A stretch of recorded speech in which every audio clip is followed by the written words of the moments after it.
Hey, what's going on, everybody? It's your boy XANDRE here. Before I let you move on any further in this video, I just want to drop by and let you know with a quick disclaimer that we're not professionals. Now, if you're seeking professional help in regards to the topic, the conversation that we're having, please visit the links in the description below. And if you want to be a part of this movement of healing nations through transparency, the way you can help me do that is just by helping me beat the algorithm. Hit the like and the subscribe button. This will definitely tell the algorithm that this is a dope piece of content, and we'll be able to broaden the reach of the community in hopes that, the nations get healed. And if you want to see more of these type of conversations here on out, hit the bell notification to select all. This will definitely let you know immediately as soon as I upload another video. But I'm not going to hold you up anymore. Thank you for your time and enjoy the rest of the video. Peace out, y'all.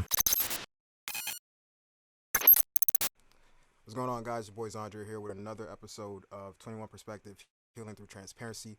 Thank you for your time tonight. Thank you for joining this conversation with us. I have a special guest here, John Vaden, my brother in Christ.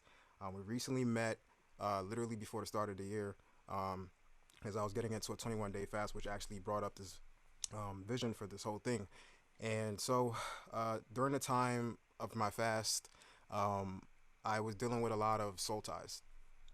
And God told me that these soul ties were lingering spirits. And what he defined it as is, I don't know if you ever played like a Call of Duty video game, or if you ever seen like a what they call that thing, when you like a mine, when you step on it and it explodes. He was kind of describing it like that. He was just saying like these things are like lingering and they're around, and I want it to be a fragrant offering unto God. And what that required is having all the fruit of the Holy Spirit. Although I did gain some of those fruits, having things around me in my environment was affecting the fruit that I was supposed to produce, and it was not fragrant unto God. So I had to remove literally everything. I started throwing away the microphone that I had, because that was a gift that my ex had bought me. I had got rid of like 15 bags of clothes. And some of the brothers in the group were even like, "Yo, you're going crazy. Like, it doesn't require all this." But it was just, I think God really wanted to see my heart posture and how bad I wanted to be that fragrant offering onto Him. And so, yeah, I got rid of about like so many clothes, so many things. I still have more stuff to get rid of, but I woke up the next day after that, and my car was gone. And I honestly believe, looking at it now, the reason why it happened is because wanted God knew in my heart that I would be willing to let that go. I don't think He would ever like really extract anything if it would be like a drastic thing to my health and everything. But He took it away, and I felt so much relieved after that. I know some people will be like, "Yo, it's crazy. Like, how you felt, trying to get rid of a car?" But glory to God. And the whole point of all that I'm saying is, God, in that moment after hearing John's testimony, He reminded me that He is a restorer. He is the provider. And when you guys hear this testimony, you're gonna see that. Um, and it's just one thing to break free from something, but it's another when God restores it completely. So yeah, without further ado, I'm gonna introduce my brother John. Bro, how are you, man? I'm great, brother. Really good, man. Blessed. Happy to hear that, bro. So yeah, let's get right to it, man. Let's get right into your testimony. Walk us through the journey of like what it was like before Christ, when you found God. What was the defining moment for you? So the defining moment, what I describe that as, is the excuse me, the outer body experience when you literally come to yourself. Like I don't know if it was a parable, but in the Bible when it says that the son went to the pig pen. He was eating the pig stuff, and then he came to his senses, came to himself. So what was that moment for you when you came to yourself throughout your testimony, and then from there, you can give like what it like basically how God restored you, and then we'll start breaking it down from there. Sure. So yeah, hello everybody. As the brother said, my name is John, as you can see on my picture. Um, I started living in. I was born and raised in Sacramento, and I was um, raised in a neighborhood that was known for it was basically an inner city type environment. Drugs, um, gangs, um, poverty. There was good sections of my neighborhood, and there was really negative sections, really unhealthy, toxic sections of my neighborhood. And I was born and raised um, in Sacramento with a family. I had a dad that was a minister, and my mom was more of like a, stay-at-home mom slash prayer warrior, really serious and fervent in the things of God. And by the age of 10 years old, I was one of 12. So I had 5 sisters, and then I had 5 little brothers and a little sister. And 6 months after, when I was 10, 6 months after the 12th child was born, my dad decided to get up and leave. There were some things going on in the home. It was I still don't know all the details to this day, but he left. He left my mom with all of the kids in the home.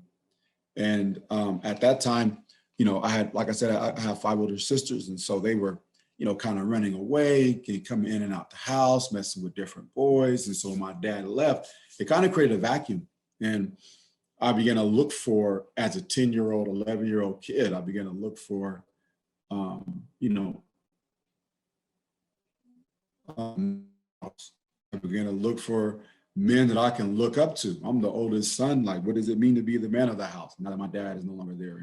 And where can I find my strength and my stability as a man, though I'm 11 years old, right? And so, I began to look to my sisters, my older sisters' boyfriends, and the guys that they were dealing with. And they looked like men. They looked tough, they looked strong. But yet they were, gang members and drug dealers and all of that. And so that became my aspiration. That became the thing that I looked up to and began to mimic my life after. And fast forward, now I'm 15 years old, 16 years old actually. And I'm running the streets of Sacramento with a pistol and, using drugs, smoking sherm, snorting powder cocaine, popping e-pills, smoking weed, drinking alcohol. And I'm doing all this like I'm 20, 30 years old as a 16-year-old kid. Just all the way in the life, pulling all-nighters, like I said, selling crack, just all the way wrapped up in the world. Satan just has my little mind. And because of the way I was raised, like I said, my dad was a minister. My mom was like a stay-at-home mom / prayer warrior, very fervent about the things of God. Like, there were some things that were instilled in me, and there was an awareness that I had of God and of the reality of God and of the power of God. And so, even like a few months prior to me getting into some very serious trouble, I was 15 going on 16. I just became like overwhelmingly aware of the futility of that life.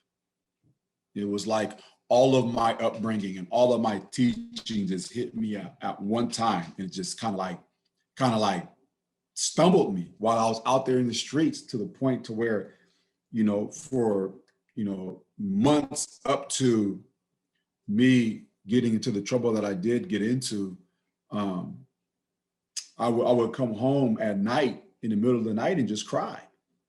And nobody's chasing me. Like, I don't owe anybody money. I'm not afraid. I'm out there in the streets. But it was like God was on me, like, man, what are you doing out here? And every time I would go out there during that time frame, it was just, I would just feel empty. I would feel empty. And I really felt God drawing me. I really felt God on me. But, I made a decision. I said, you know what, Lord? It was almost like I made a deal with God, if you will. I was like, I'm 15 at the time, getting ready to turn 16. I'm like, Lord, when I turn 35, for some reason I said that number. When I turn 35, I'm going to give my life to the Lord. And I meant it. And I was just like, during this time, I'm going to have fun. During this time, I'm going to do my own thing. But when I turn 35, I'm going to give my life to God. And sure enough, I turned 16 years old, 11 days after my 16th birthday. I'm out there in the streets. It's in the middle of the night. Been selling drugs all night. Matter of fact, now I've been up all night. Now it's around 4 or so in the morning. And somebody pulled up to buy drugs. And, in the process of that drug deal, I had a gun on me. I pulled my gun out and I shot this man. I shot this man one time in the chest, and he passed away from that. He passed away from that gunshot wound. I killed him. I murdered him. And later on that day, I was arrested. This happened around 4 in the morning. Around 7 p.m., 8 p.m., I was taken into custody, and I was facing life without the possibility of parole at 16 years old. And so I fought that case. I fought that case for about a year and a half. And it went from life without the possibility of parole to 50 years to life to 19 years to life. But during that time of me going back and forth to court, from the time that I pretty much stepped into juvenile hall, God was still on me. He was still like let it go. Like he was still just drawing me to himself. Like I just really felt like just the hand of God just like pressuring me, like just stop, just surrender, just, let it go. And so I struggled with this thing. I felt like, okay, well, if I read the Bible and I just read more scriptures and just figure it out on my own, then I'll be all right. But it seemed like, every time I would read my Bible in my cell and come up with this really good idea of being a Christian, as soon as I stepped past that door and I was out in the community of inmates, it was like a switch was flipped. I just went back into thinking crazy. I just went back into just the craziness of my environment. And it created a lot of frustration in me. Like, why can't I change? I want to do right. And there would be times where, I would have like little spurts of like kind of doing the right thing. Like I'll read a scripture and get excited about the scripture and think I got some revelation on it. And I'll go and share it with the other inmates. And I'm like 16 doing this, right? And I'm bringing other inmates, other wards to the state table, and we're having little Bible studies. And then the next thing you know, I get mad the next day. Now I'm cussing out the staff, or, my cellmate makes me mad and I'm slapping them or ready to fight them. It was just this turmoil that I had in me. I didn't know how to change, even though I wanted to. And so about a year into my incarceration, I'm talking to my grandmother, and this was one of those aha moments, or one of those moments of clarity, or however you phrased it, where I'm talking to her, and I'm like, I call her, my family calls her Mama Joyce. I'm like, Mama Joyce, I don't know why I can't change. I don't know why I keep failing, and I want to do right, but I keep making the same mistakes. And her and her grandma's voice, she was like, baby, the Lord has given me one word to tell you. She was like, you need to surrender. And when she said that, it was like the first time that I ever really heard that word. Like I know I've heard the word before, but in that context, and related to me and where I was at, it was like, it was a brand new phrase. It was a brand new term, surrender. Like, what does that like? But it so resonated with me, like, that's what I need to do. That's what I need to do. And so at the time I was reading a bunch of books. And at the time I was reading a book that had something, I don't remember the name of the book, what book it was, but I remember in that book, they were talking about writing out like declarations and writing out decrees, right? And so when I heard that word surrender, I went to my cell. I had one of those little fake makeshift pencils that you make with a piece of lead and some paper and your string off your drawers, hidden in my little pillow. And I went into the cell and I wrote out this declaration. It was August 2003. I wrote out this declaration and was just like, I can't remember the exact words that I said, but I was just like, on this day, I'm surrendering. It was a full page. I'm surrendering my life to the Lord. I'm giving everything to him. I'm cashing in all my chips. Whatever I said on there, I was just giving it all. And at the bottom of the paper, I wrote, I signed my name. And then I had the other guy that was, I had another guy, because I was, normally ministering to the young guys in there. And so I brought him. I'm like, come on, man, we signing this paper. They used to call me the bully Christian, because I was always making people come to church or come to Bible study. So I'm like, come on, man, we coming to sign this, man. Sign this thing with me, man. And so he signed it with me. but I remember from that point forward, I began to experience just the hand of God just chiseling away, just cutting away stuff in my life. I began to, do, from that point forward, like months later down the line, maybe about like 6 or 7 months, maybe about 8 or 9 months. I was talking to somebody and I was looking over the prior months and I was like, I haven't cussed anybody out. I was like, I haven't fought anybody. I haven't done anything crazy.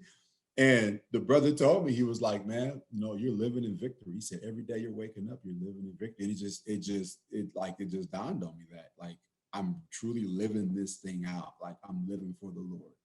And it started from that point of surrender. And so real quick, there was something that had transpired while I was in there after I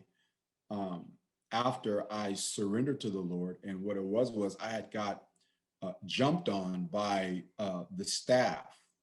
We would call them the police or COs or like the security squad of the juvenile hall.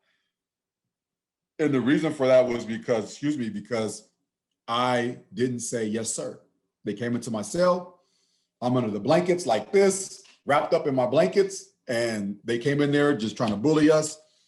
And they were yelling at my cellie. They slapped the Bible out of his hand, and they came up to me. And they was like, man, blah, blah, blah, blah, blah, blah, blah, blah, blah. Do you understand? They were telling me like about some stuff that was going on in the union. I'm like, yeah, I understand. Okay. They were like, no. It's yes, sir. I'm like, man, I'm 7. At the time, I'm 17. I'm like, I understand everything that you're saying. I agree. I'm saying yes. They was like, no, you don't answer the way you don't answer what you want to answer. You answer how we tell you to answer. And so he was like, man, it's yes, sir. Do you understand? And I'm like, man, I said yes. Bloom, bloom, bloom, bloom. They just 3 big old dudes just jumped on me, man. They slammed me all on the floor. By the time they got done with me, man, I had bruises on my temple, on both sides of my temples, on both sides of my inside my jaws, from them putting their knee in my jaw and making my teeth go up against my mouth. I had bruises all on my wrist from the handcuffs. Like they just dragged me all through that cell. And I remember, and I'm going somewhere with this. I remember feeling, originally I was just angry, but it was like, or initially I was angry, but it's like God gave me a peace, right? He gave me a peace to where when they dragged me into the cell, into the holding cell, I just began to sing worship songs. This is like 4 or 5 months after I made the decision to surrender, right? I began to sing worship songs, and it was just God gave me just a peace in that. And typically, like I would be very violent towards the police, particularly them disrespecting me the way that they did, right? It would be like nothing but like anger and hatred and murder in my heart towards them. But in that moment, like God gave me just a peace, and I just began to worship God. And I got back to my cell later on that night, and I was just like, man, whatever. I was just trying to just keep it out of my mind, just stay focused on the Lord. And I filed paperwork about them attacking me, right? And I had my mom call up, and I'm like, hey, these guys attacked me, blah, blah, blah. Well, long story short, they falsified documents and basically said, I got up out the bed, I was combative, I tried to attack them, and so they had to take me down. When they did that, like I was cool with just being beat up, right? But when they did that, I had so much rage and murder in I used to fantasize about harming staff. I used to fantasize about it. And this went on for maybe a couple months. At the same time, I'm being sentenced. I got found, I pleaded guilty. I was sentenced to 19 years to life in prison. And it was as if, like, again, like God just began to chisel this stuff out of my heart. He began to just mold from that foundation of surrender, from that place of surrender, of just saying, Lord, my life is yours. God began to just mold me and chisel and cut away things to the point to where when I got to prison, the most hostile environment that you can ever be in, not just amongst inmates, but especially between inmates and staff, officers. In that environment, God had given me a heart to pray for those who are in authority. And so I began to pray for the officers. Like, he began to show me just the power of honoring those who are in authority. So I'm saying, where you would think that I was in this place of just bitterness and rage and resentment and hatred towards the police, and coming into an environment that is conducive towards that, like, it would have been an easy fit. Like, I would have just came right in and just fit right into the environment, just say, yeah, forget the police. We don't trust the police. Like, we don't trust them. We don't snitch. We hate them, whatever. Instead, God gave me a heart where through his own grace, just him working in me. And just from that place of surrender where I began to pray for them, even when I would see them do things that were unjust, like, God gave me a heart to just pray for them. And obviously speak up. There was times where I had to fill out paperwork and write 602s, which was like grievances, for some stuff that would be out of pocket. But God just gave me a heart to just pray for them. And I say that to say, after 15 years of incarceration, and God just shaping me and molding me. Mind you, I had 19 years to life.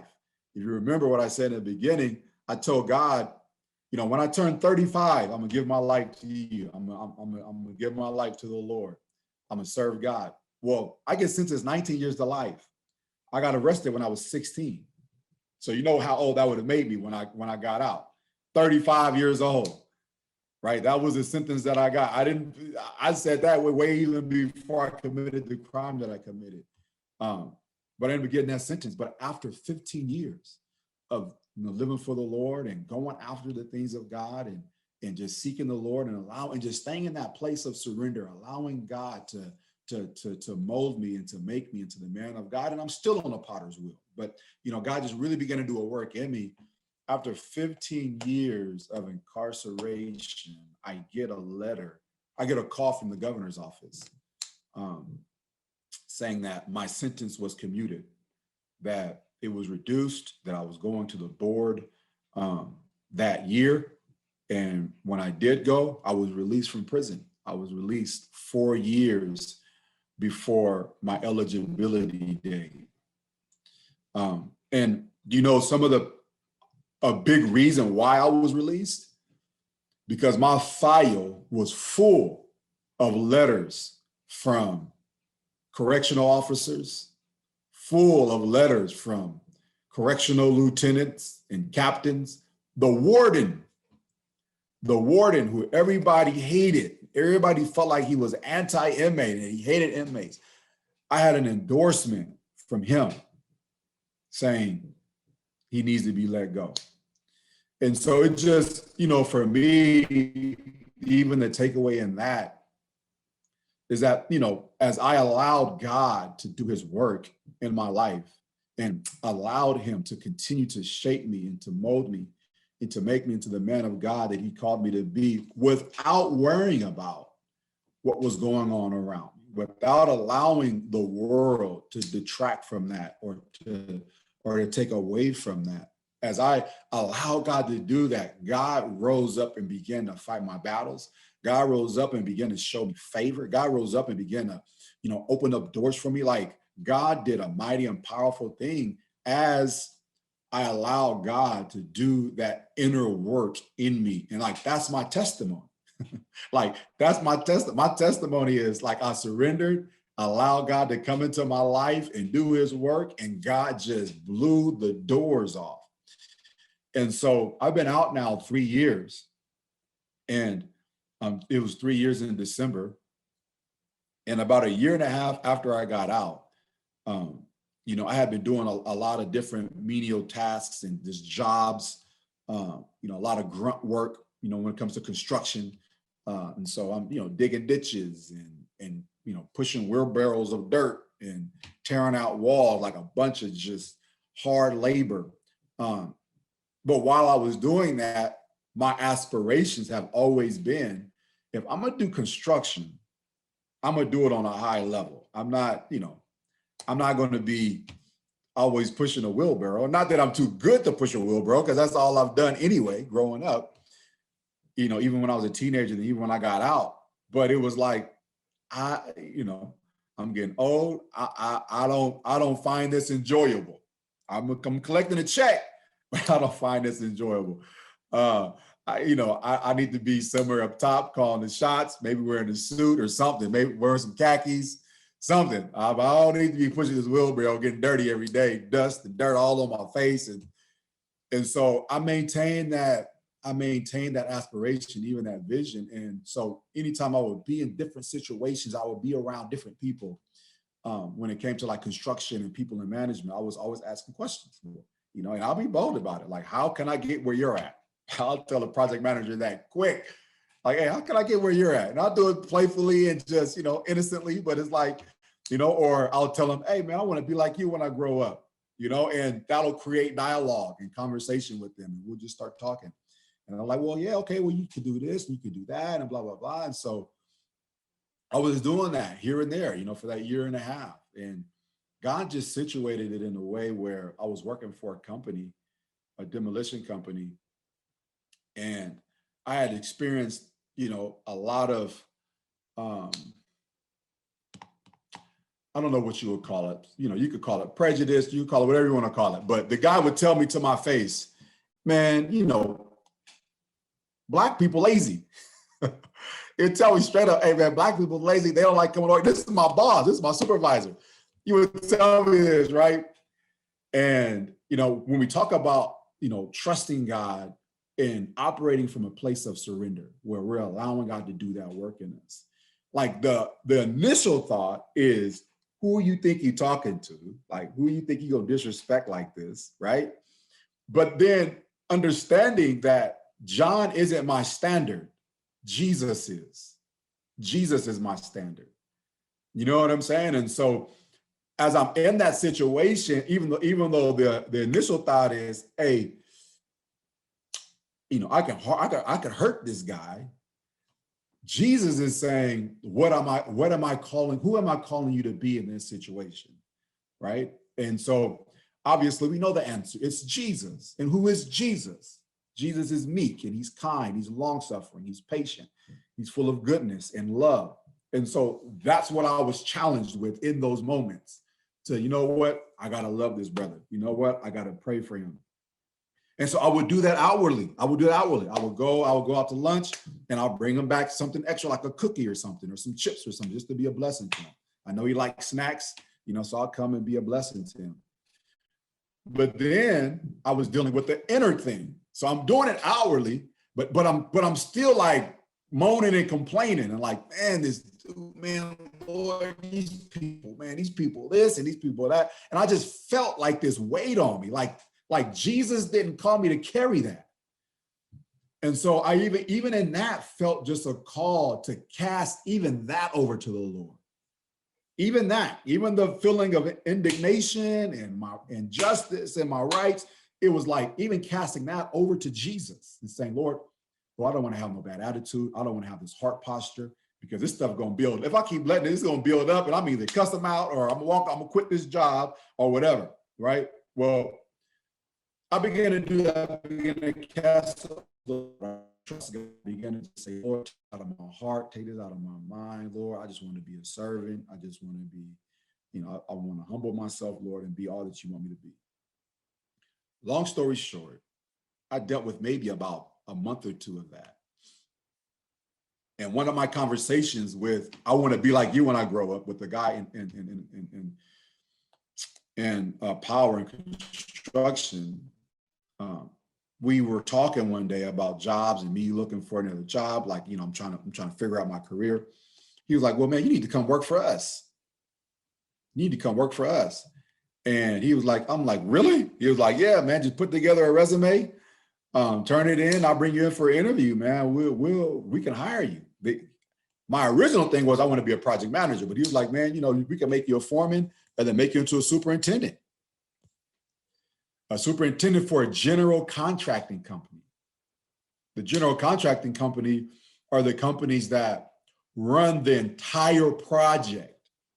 And I'm working for a major general contracting company. So the job that I'm working on the job I was working on at that time was a $50 million project. And I was just there as a demo guy. But he was like, man, you can come work for us, where these guys oversaw all the trades. They oversee all the trades. They all, kind of what I said. I want to be the one running the show. So I'm like, all right. So I turned in my resume, went in for an interview, got the job. God just, man, showed me so much favor in that, because I don't have the experience. I don't have the construction experience to operate on that level, even though that was my aspiration, even though that's what I wanted.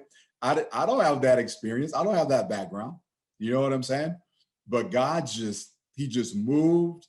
He showed favor, just like he did with releasing me from prison and got me that job. Well, I end up coming on a job site now as part of the general contractors, the GC, and guess who's working under me? The very same guy that was telling me all this crazy stuff. Now he has to come to me and answer to me. Now he has to come to me and take direction from me, And it showed me, and it showed me, and it shows me just the power of obedience and the power of surrender. That when we allow God, not that we are not human and that we don't struggle and deal with stuff, but when we allow God to take that and we give it over to the Lord and allow God to shape us and to mold us, when we allow God to perfect that which concerns us, as David prayed, when we allow Jesus to develop in us the characteristics of himself, regardless of what's going on in the world, like God steps in and he does the impossible. Like God does the supernatural. Like God, there's no limitations to what God does on the behalf of a surrendered soul, of somebody that is allowing him to do his work. And that's my experience. Like, I'm not telling you something I read in the book. I'm not telling you anything that somebody else told me. Like, I'm fresh out of prison, a year and a half out of prison with no college education. I took a couple classes, but it had nothing to do with construction on that level. A year and a half out, now landing this job that pays almost double what I was making as just a laborer, 6-figure job. Year and a half out of prison, like God, like there's nothing too hard for God, nothing too impossible. And it's not about the money. It's not about, the materialistic things. At the end of the day, it's about how are we showing up for Jesus? That's my, like, Lord, if I don't never have anything, Lord, I want to just be able to be a reflection of Jesus Christ. I don't want to live in this world carrying baggage and carrying sin that separates me from you, that stops my fellowship and my communion with you, Lord. I want to just follow after Jesus. I want to be everything that you want me to be. And it goes deeper than just the exterior for me. It goes to my heart attitude, my heart posture. Have I really and truly allowed Christ to consummate my heart with his, to make me one with his? And it's not even like today. It's like there's certain times where, the flesh will try to raise up. Now I'm in a position of authority. I'm running a $20 million project now. They hired me as a foreman. Now they have me acting in the role of an assistant superintendent. So it's me and another superintendent, running this $20 million project. And that's stressful. That's stress. It can be very stressful. It can be a lot at times, and there's times where I'm like, man, Lord, what did I sign up for? And just dealing with just the pressures. And so, like, even today, like, in the day that I'm in now, there's things that I deal with that I got to wrestle with, but I've learned that as long as I cast it onto the Lord, like he sustains me. As long as I cast that stuff onto the Lord, he gives me the grace that I need to continue to grow on this journey of becoming like Jesus Christ. Like that's my goal. And that's what God had birthed in me while I was inside. And that's what he continues to keep me while I'm out here, man. And so that's pretty much, I could go on and on just about all that God is speaking and doing and working in my life. But that's about it. That's about it in a nutshell, man. God has done some powerful things in my life. Man, bro, I have to literally just take a moment just to thank God, man, for real. Like that is incredible. It reminded me of it reminded me of my battle with Crohn's disease. Like, I think the way our stories relate, um, you were battling with a internal and an external prison, but for me, my battle really was kind of the same. The external prison for me was a verbal abuse environment, a negative environment, and the internal battle was a dis-ease. And I had my own, demons and my own rage and my own things and stuff too. But what stands out to me right now with just tying everything together was the patience. Like the patience between us and our stories is really like it reflects a serious heart posture that a lot of people don't have, and I think that even that heart posture that we're talking about is literally the basics of Christianity, the basics of the walk that God requires. Um, and so I just wanted to kind of do it. I don't know, like I just had my own thought process about it, and what I had said was, so I now see the weight, the WAIT as weight, WEIGHT. The desires of our hearts are heavy, so bringing those desires to fruition requires strength. Seeing God as a trainer or a coach, it's his job to guide you into building that strength to carry the desires all the way throughout the course of your life. That course of your life is what I believe Proverbs 16:9. It says, "A man's mind plans his ways, but the Lord directs his steps and makes them sure." So literally, you were getting your reps in as you were in prison. You were literally enraged, but in that moment of rage, God literally changed your heart posture and made you pray for the very people that were persecuting you. Like that takes serious strength. And even in the moment of my rage, when I was still battling, and I was like 90 pounds in my bed, still asking God, why am I suffering with this disease, and why am I being disrespected by my mother? Like literally, that moment of rage made me pray for her because I just started to understand the burdens that she was carrying and the burdens that made her act like that. So man, I just wanted to put that out there. Like having that heart posture, you would see what God literally would do for your life. Like he literally restores. I'm here standing today, at a weight that I wanted to be for over 12 years, and I'm finally here. And he was sentenced to life, 19 years to life. It took him 15 years after making a declaration. And now he's just fully restored. He's handling $20 million projects, man. What? Bro, man, that's incredible, man. I'm just like so blown away, even hearing it again for the second time. I still learned something from it. Um, I don't even want to just be extra, so I'm gonna open up for Q&A. I feel like a lot of people might have something to say. So guys, you're free to open up your mics, your cameras, whatever, if you want to start asking any questions. Hi, John. I'm Jasmine. I just want to say thank you so much for sharing your story and being vulnerable with us tonight. My question is really around the restoration process with your family. So, for context, I am a little sister of a former inmate. My brother is 18 years older than me. He spent roughly a decade or so incarcerated at two different points.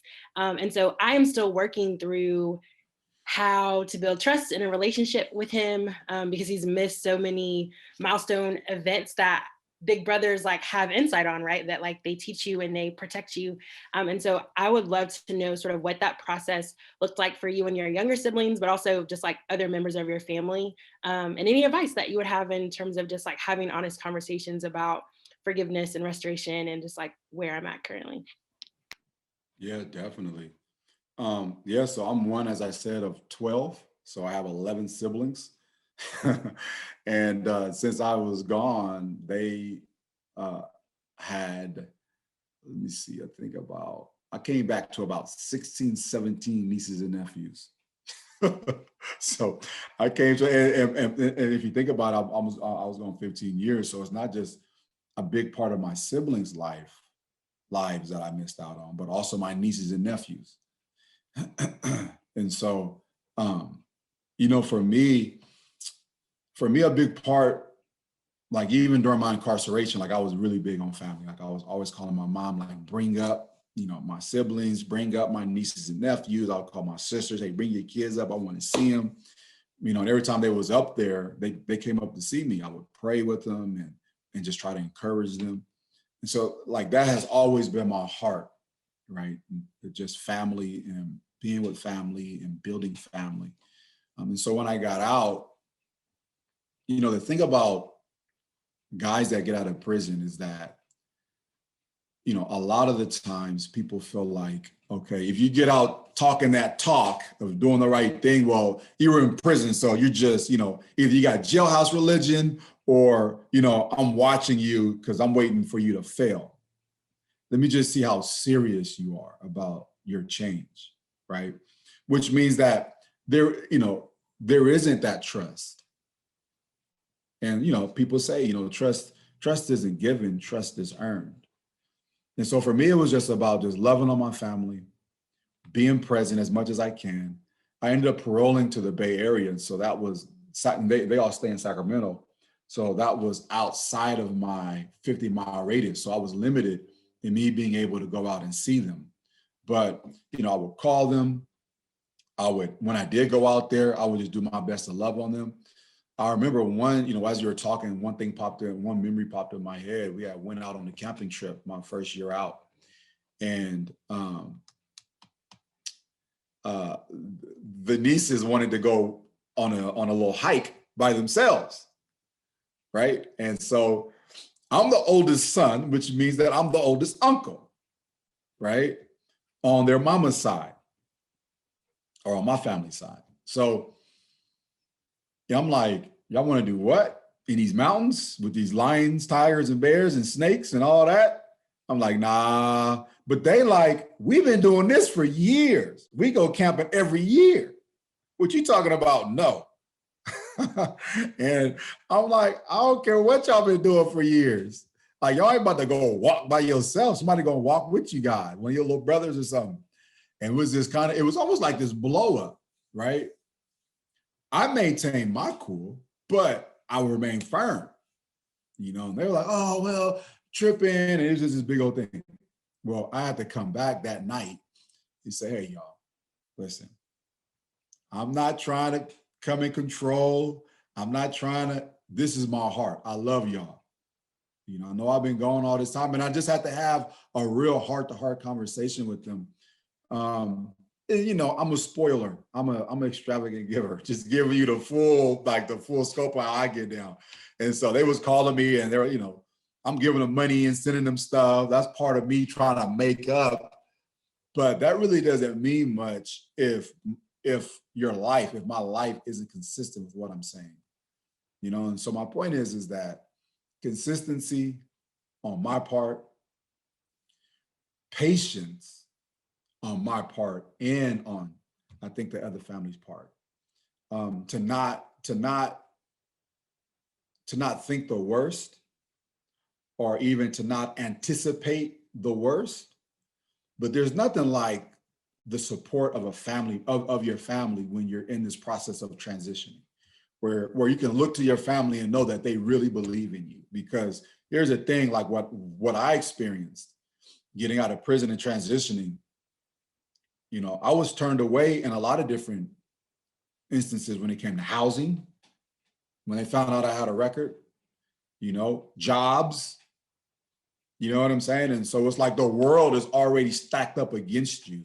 And it's just such a big help and such a blessing to have the support of a family member, even though you may not have been out long enough to earn that support or that trust, just to know that this is a safe place.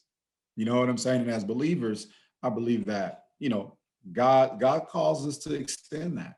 God calls us to extend that love, to extend that mercy, to extend that long suffering with each other, and even with our families. And it definitely is a source of encouragement for a guy trying to transition and get his life together. If he's just stuck on stupid, whoever he is, if I was just stuck on stupid, stay away from me. Like, you don't want me to bring you into my mess. Pray for me, believe God. But if I'm really deep in some foolishness, I'll be a fool to try to bring that around you. You know what I'm saying? But I think if he's trying, give him that space. And it's something to pray about. You got to pray about that and just let the Lord deal with your heart on that. Thank you so much. Hey, John. Hey. Hey. So what would you say to, if you had a chance to talk to, now that God has brought you where you are, what would you say to the 16-year-old John as a mentor? So this is one of the sisters / mothers from my church. And she works in the juvenile system. But yeah, one of the things that and I've even shared this with you, Latasha, that I wanted to, as a kid, really want to learn my life in the streets, in the game, like running around with pistols, selling dope. Like I remember a buddy of mine, he was having this guy come over, take him out for pizza and take him out for different little things. And I'm like, I used to think that, like, man, I want that. I want somebody to come do that with me.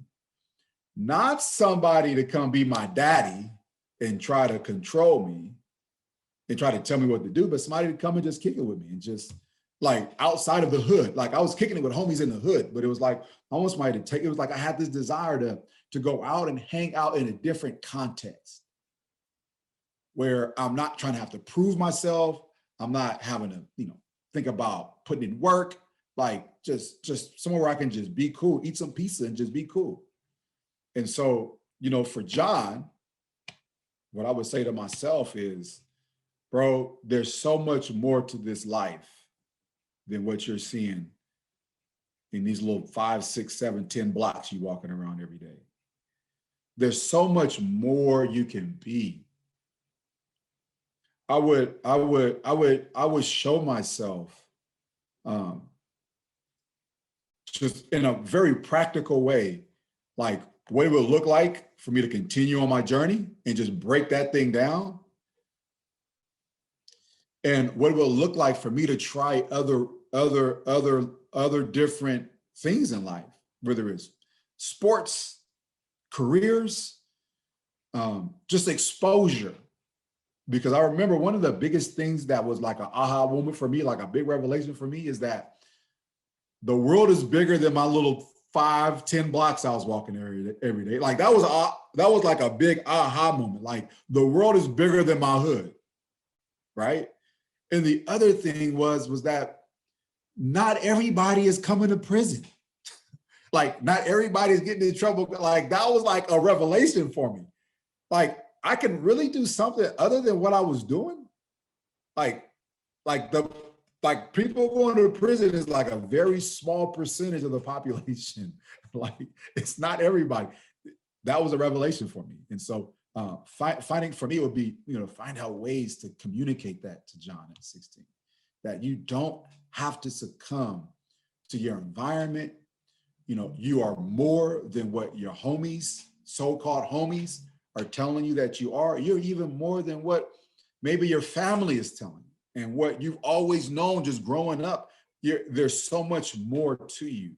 There's so much more you can do. I would try to encourage myself and show myself the wealth of potential that I carry, and get me to see that and tap into that and believe in that. And really, I would really be like, bro, you need to repent and turn to Jesus. Come on, let's get it together.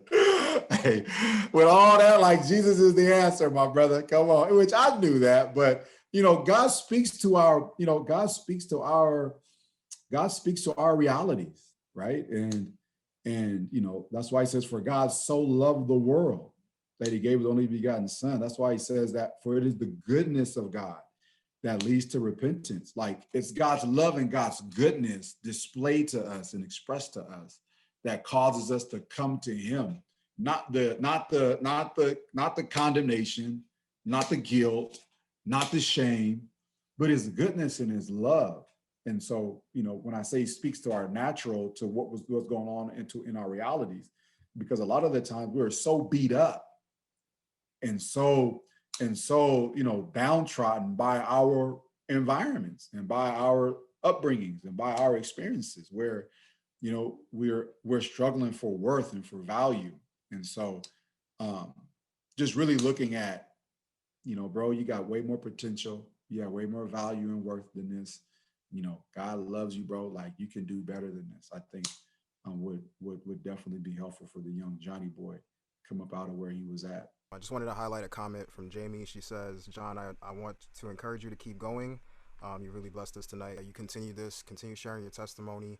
And I see that you're connected with Latasha. You said that she's a part of the juvenile system. Are you planning or have you spoken to prisoners and just told them your testimony? Uh, I am actually working on trying to get back into the system. Okay. But I deal with guys getting out of prison though. So the guys that get out, like, we connect. I take them out, help them out, encourage them, try to keep them on track, keep them focused.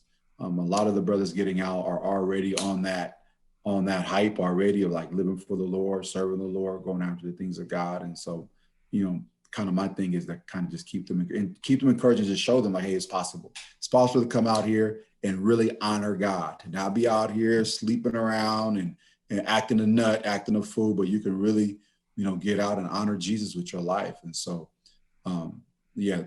that's my way of giving back to them. And then me and Latasha have been talking about coming up with some things for the juvenile hall. So we got that in the works as well.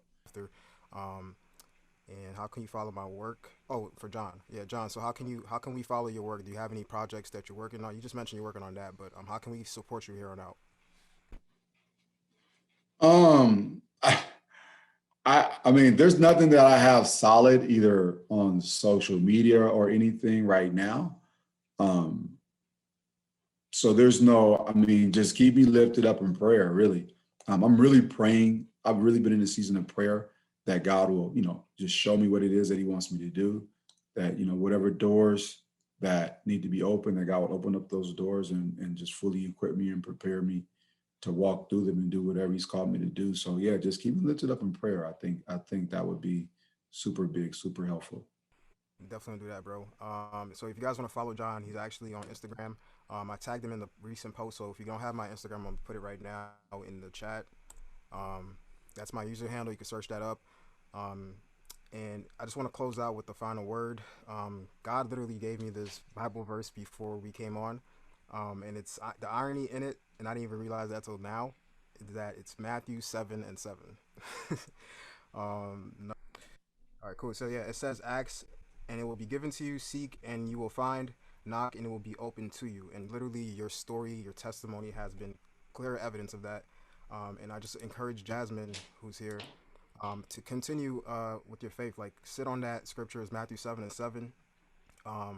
Ask God to continue to encourage you through our testimonies, what God done for me and what God has done for John. I truly believe he can do the same for your family that's incarcerated right now. I truly believe that this whole thing happened for a reason. Like, 21 Perspectives has been really a breakthrough for a lot of people. Like, some of the speakers, had testimonies on the first day of them speaking out, and prior to the fast, God gave me the vision for this, and he wanted me to ask John to be a part of it.